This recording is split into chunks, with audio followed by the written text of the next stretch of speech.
Hello and welcome to another week of Finance Talk with myself, Sapphire. This week's topic, we're talking about establishing valid criteria for selecting tenants. Now, the trouble tenants can cost you money. Did you know that? And how I saved thousands of pounds on my rental by establishing a valid criteria for selecting tenants. Each week, we'll bring you different topics based on our weekly blogs that comes out on a Monday. So always look out for those. If you've not subscribed to the Savvy Women group, please feel free to go over there so you don't miss the opportunity to learn more about investing in property and understanding the criteria and different things that you need to know as a property investor. I talk about this weekly on a Saturday so that I can give you good insights on how to build out your property business. If you'd like to learn more about us, please visit our website. That's www.savvywomengroup.co.uk. We'd love to have you over and would love to have you subscribe. If you've got any comments that you would like to share or any questions you'd like to ask, please feel free to share them in the comments and I'll sure come back to you. So let's go on with this week's topic. Establishing a valid criteria for selecting tenants. So what does it exactly mean? This is the point where it becomes most confusing for some people. And it's in the area of operating a rental business for many. On one hand, you want to make sure that you choose the most responsible tenant possible. A tenant who will pay on time, who will look after your property, but yet you have to be fair. And sometimes you have to abide by that fair housing law as well. Before you begin to rent out your property, it's a good idea to sit down and determine the criteria of who you want to rent to and what that tenant actually looks like. Because choosing the best tenant is key to establishing a good rental investment business. A tip to remember, one of the worst risks you can take is to let your own personal opinions and biases guide you in the decisions, because this could open up a door for a discriminatory lawsuit. So you can't pick and choose which tenants you want in your property.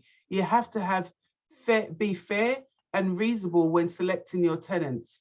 However, you do have a criteria. So my criteria is to professionals, but if that's professionals and it's a family unit, then I don't mind what professionals go in there. So long as I've done my due diligence on the back end of it, then I'm happy for them to rent my properties. But some might have different criteria, and it's this that you need to look into to make sure that you're not discriminating. First, always make sure that you notify prospective tenants that you will use a fair system to make your decision. Ideally, it is best to include this type of statement in all of your rental applications. For example, you might state, our policy is to rent our units in compliance with the national government and local fair housing law. If you are new to operating investment rental properties, you may not be mindful of the fair housing law. Be sure to consult your country's Fair Housing Office to determine those guidelines which you must follow. Common practices include: 1, required that your applicant provides a verifiable identification. Now, this could be their passport, their driving license. So you need to make sure that you're checking, because if you rent out a property to someone in your country that is not allowed to be living there, you can be fined for doing this. And I always say consult somebody to make sure that you're compliant with also checking and making sure that these documents that they supply are legit. 2, information regarding applicants' ability to pay the rent.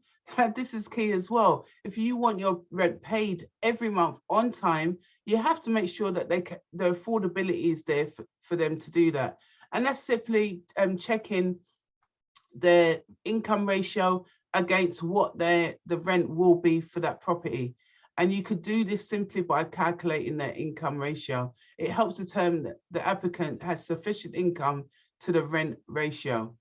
The general rule of thumb is to identify applicants that have a gross monthly income that is 3 times the amount of the rent. If the applicant is self-employed, however, you might ask them to provide the last tax returns in addition to 3 months bank statements. You have to bear in mind as well, COVID-19 has affected many people and their livelihoods, resulting in workers having to be furloughed or in extreme cases out of work. According to a report from the Inside Housing, the number of their tenants using universal credit doubled. Do you have a contingency if your tenants are unable to make payments? These are the questions that you need to ask yourself.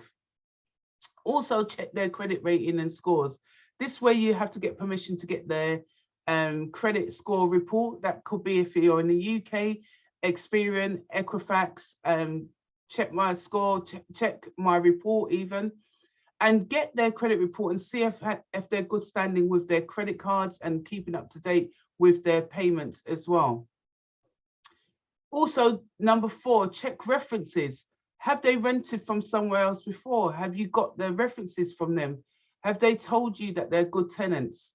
So always ask for references.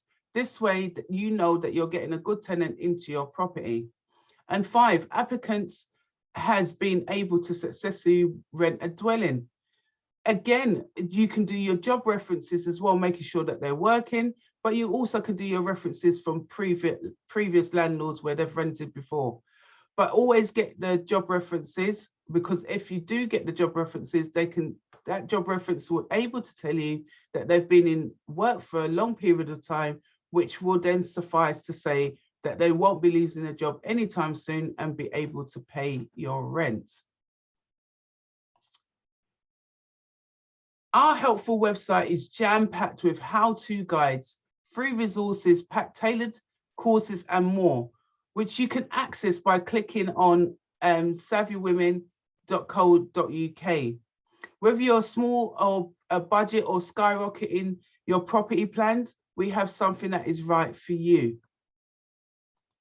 So head over and click on our website, or you can send us an email at info@savvywomen.co.uk, or get us on all of our social media handles. That's 50 Savvy Women at Twitter, Facebook, Instagram, and YouTube. Remember to reach out to this, and you can have a free discovery call with myself to discover where you are in your property journey and what help you need for me to assist you with. I hope you enjoyed this week's topic. Remember, be safe with your tenants, do your due diligence, and you'll be a successful property investor. See you next week.